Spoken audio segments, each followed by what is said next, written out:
Assalamualaikum warahmatullahi wabarakatuh. Waalaikumsalam warahmatullahi wabarakatuh. Yang terhormat Bapak Ibu Guru, teman sejawat dari SMK Muhammadiyah 2 Ngawi. Di sini saya ingin menyampaikan tugas dari PKG PJOK saya, rencana tindak lanjut dengan tema rancangan pembelajaran PJOK berbasis proyek dengan Sport Education Model.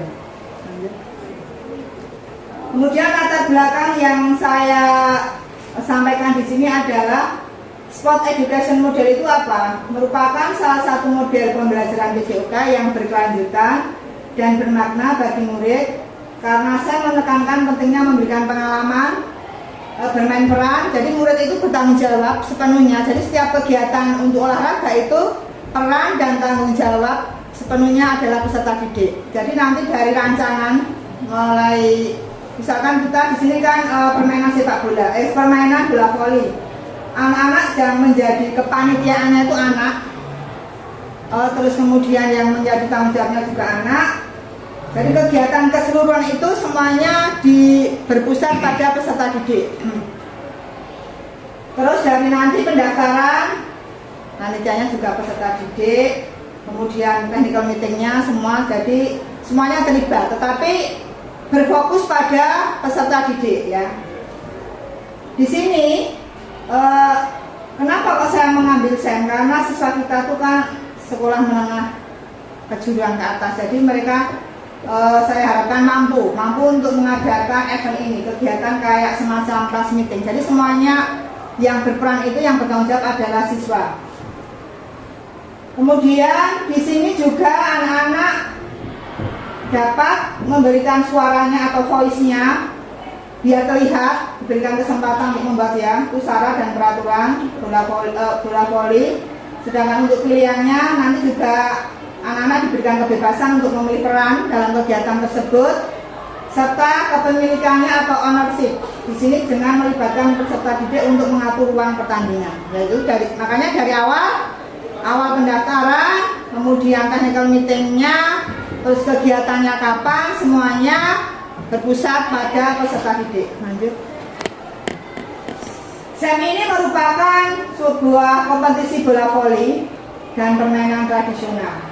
Jadi bola voli ini bisa dilakukan dengan modifikasi. Diharapkan ada permainan tradisionalnya, di mana bisa menjadi salah satu program pembelajaran PJOK pada kelas lainnya. Kedepannya pembelajaran ini dilakukan berbasis proyek dan kegiatan kokurikuler.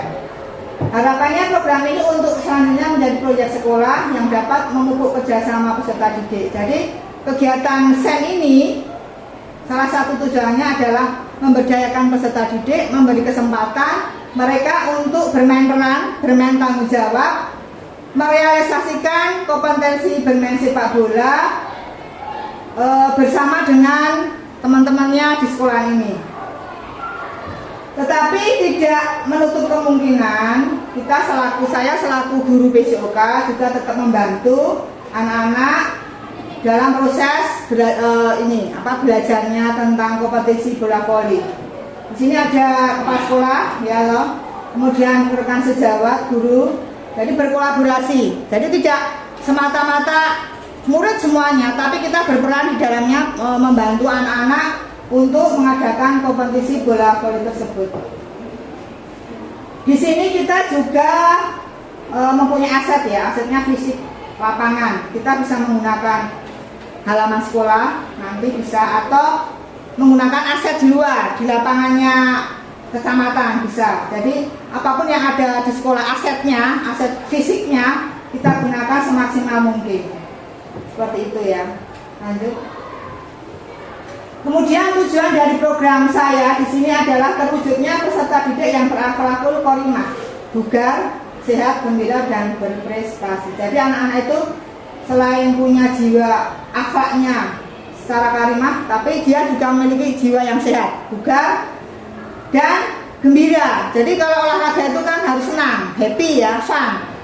Olahraga cemberut, merasa aduh kesel pak, capeknya itu capek yang senang, puas karena sudah melakukan kegiatan berkompetisi, melakukan pertandingan dengan rekan-rekan di sekolahnya, satu sekolah.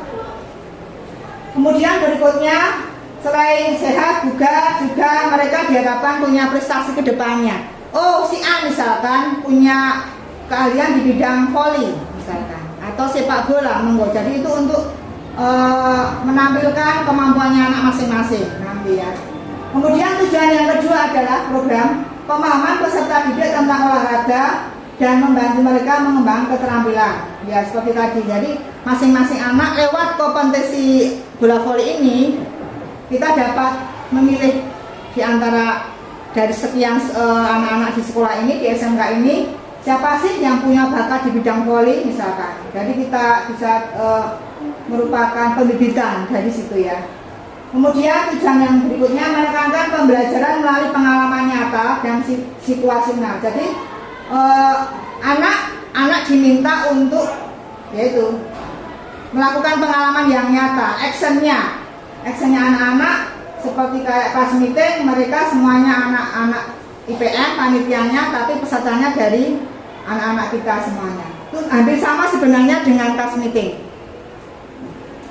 Selanjutnya yaitu meningkatkan motivasi dan keterlibatan peserta didik dalam pembelajaran. Diharapkan dengan kegiatan ini, satu, siswa dapat termotivasi dengan kegiatan ini. Jadi tidak hanya sekolah-sekolah, tapi ada kegiatan yang menonjol juga menjadi sopos kita. Misalkan kayak nanti ada kegiatan Olimpiade siswa Muhammadiyah nanti bulan depan ya, di Januari.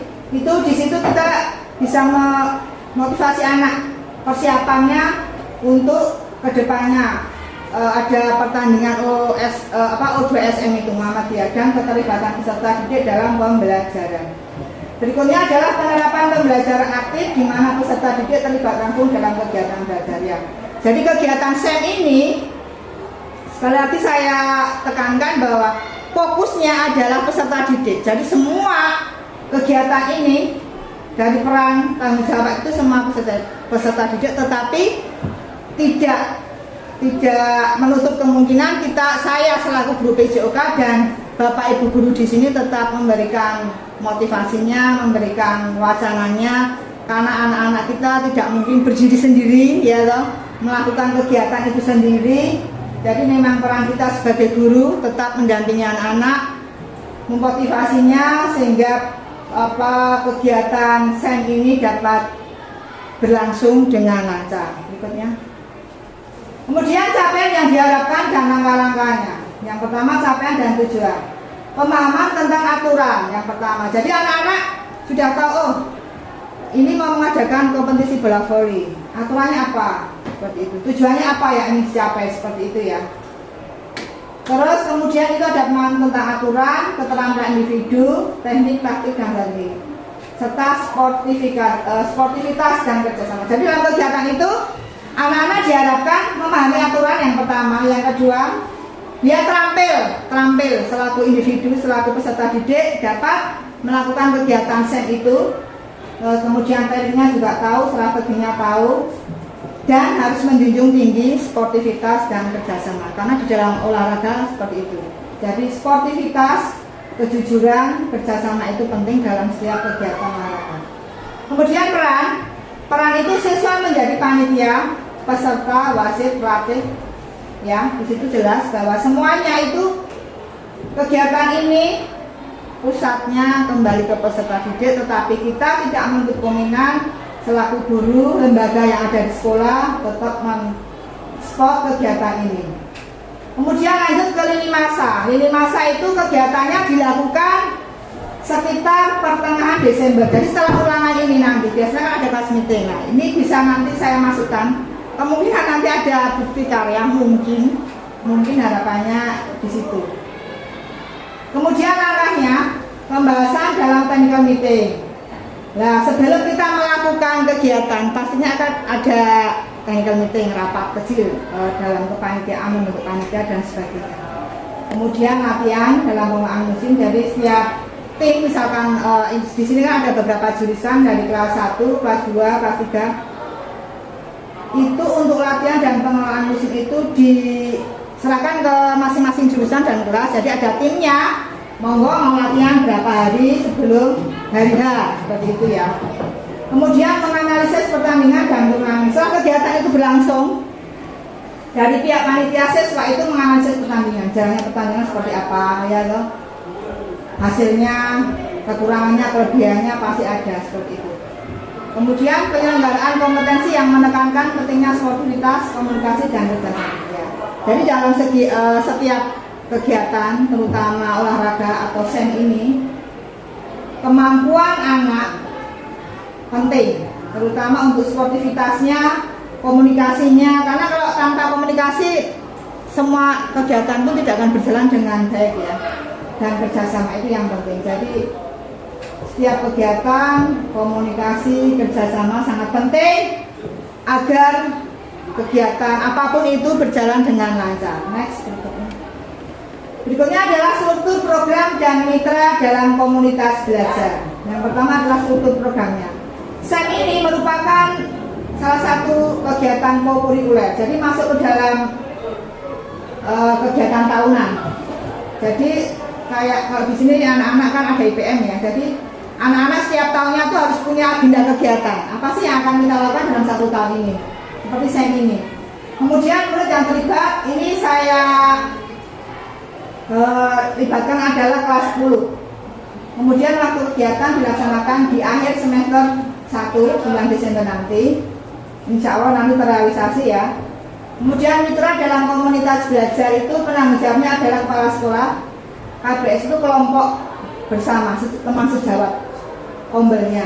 Yang menjadi lokomotif atau fasilitator adalah komunitas praktis sekolah yang terdiri dari guru mapel, guru kelas, tenaga pendidik, mitra dalam KBS dari UPS sekolah yang nantinya dapat membantu terkait dengan publikasi kegiatan dan sebagainya. Jadi kegiatan SEM ini tetap penanggung jawabnya adalah kepala sekolah.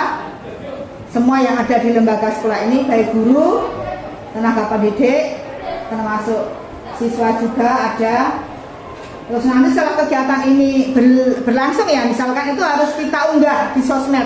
Jadi biar tahu oh untuk SMK Muhammadiyah itu kegiatannya tahunan atau kegiatan olahraganya itu sudah mempunyai agenda.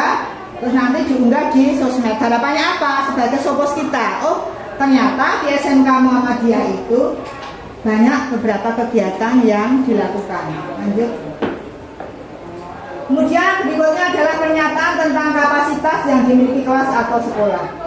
Yang pertama, sekolah memiliki kepala sekolah, guru, dan tenaga pendidikan yang profesional sesuai dengan kualifikasi akademiknya. Betul.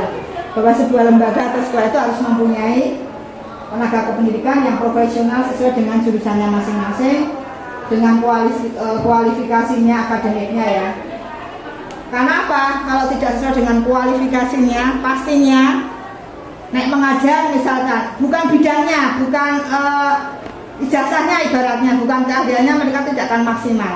Mereka tetap bertanya-tanya, iki piye ya toh. Tapi kalau sesuai dengan kualifikasi pendidikan kita, insya Allah apa yang kita beri amanah atau kegiatan ini semuanya bisa berjalan secara profesional sesuai dengan kualifikasi akademiknya. Berikutnya adalah lapangan. Lapangan, halaman yang luas.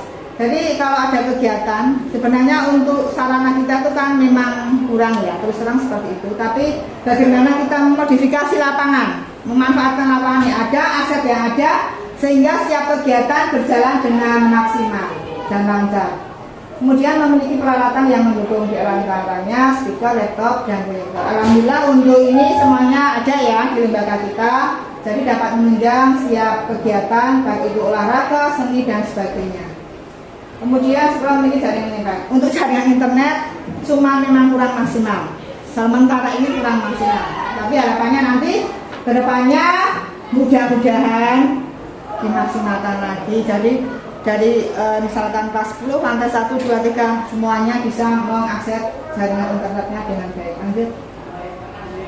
Rencana evaluasi. Ada 7 tahapan implementasi SEM dalam pembelajaran masing-masing tahapan. Harus dievaluasi, evaluasi keseluruhan dan akan dilakukan pada akhir tahapan, yaitu evaluasi dan refleksi penerapan SEM dalam PJOK. Jadi setiap kita melakukan ini, SEM ini ya, kegiatan tidak hanya SEM sih sebenarnya ya, itu kan memang ada beberapa tahapan yang perlu dievaluasi. Setelah dievaluasi nanti direfleksi kekurangannya apa. Jadi perlu kita harus bagaimana dengan kekurangan seperti itu. Jadi nanti kita bisa melakukan perubahan. Tapi kalau tidak ada evaluasinya, terus biasa ini enggak. Tapi harus perlu ada evaluasi dan refleksi agar kedepannya kegiatan SEM ini di SMK ini dapat menjadi kegiatan yang tahunan dan kegiatan yang luar biasa nantinya. Kemudian berikutnya adalah tujuan pembelajaran meninjau ketercapaian tujuan pembelajaran dalam SEM ya. Jadi kegiatan SEM ini harus sesuai dengan ketercapaian. Tujuannya apa sih melakukan SEM ini? Ya loh, itu harus tercapai. Orang mematon saya dan anak-anak IPM misalkan melakukan kegiatan ini, SEM ini, Sport Education Model. Ini kan semacam gaya pembelajaran. Tapi seperti kalau di SMK itu kayak kelas meeting itu aja, modelnya seperti itu.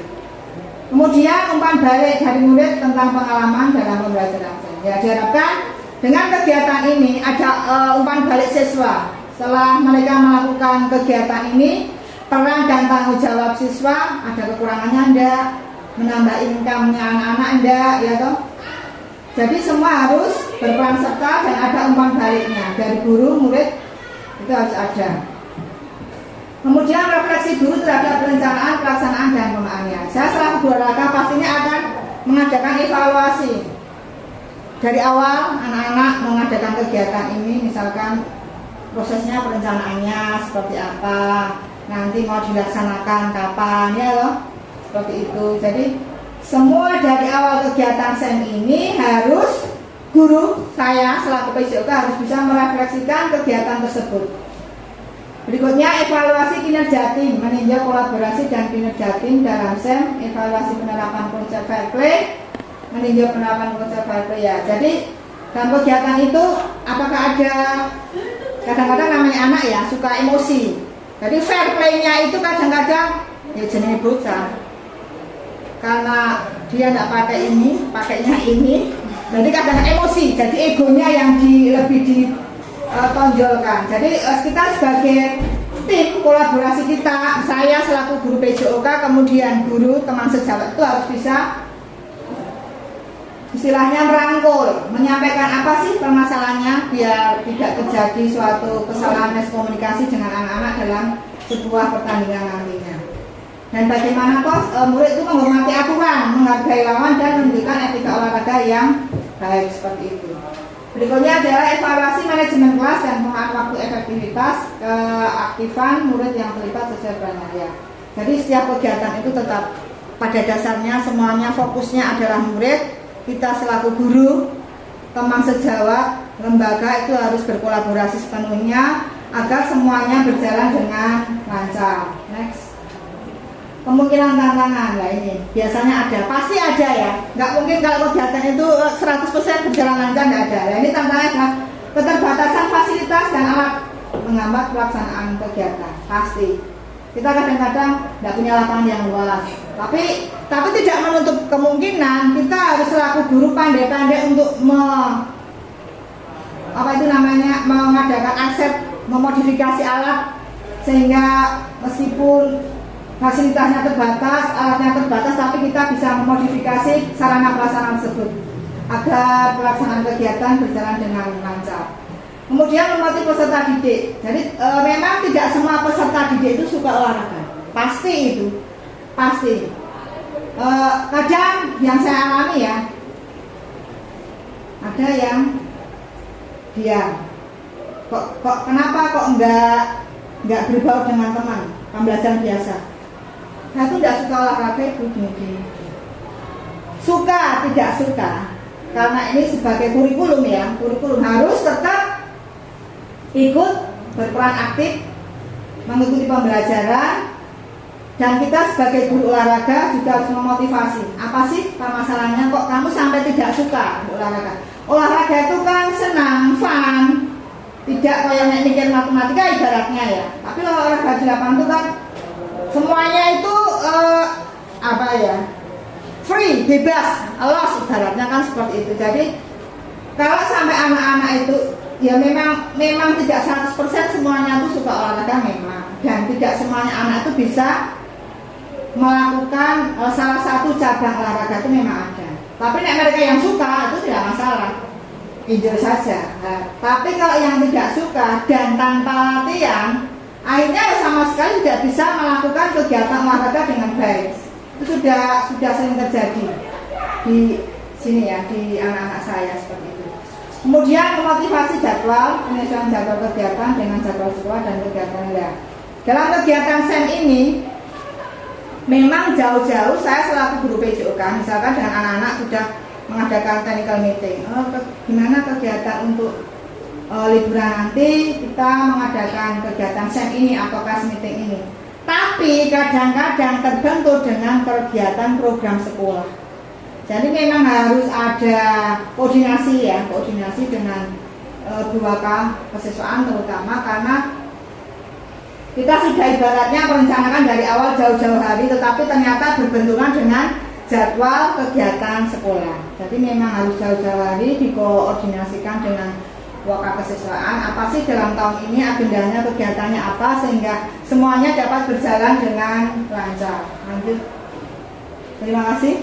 Ya, Bapak Ibu, teman sejawat di SMK Muhammadiyah 2 Ngawi, terima kasih atas partisipasinya, kehadirannya, kerjasamanya, karena tanpa panjenengan semuanya tugas saya ya presentasi ini tidak akan berjalan dengan baik tanpa bantuan panjenengan semuanya. Saya hanya bisa mengucapkan banyak terima kasih.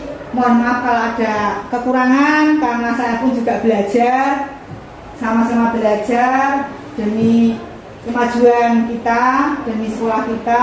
Tetap semangat untuk SMK Muda. Saya akhiri. Assalamualaikum warahmatullahi wabarakatuh. Waalaikumsalam warahmatullahi wabarakatuh.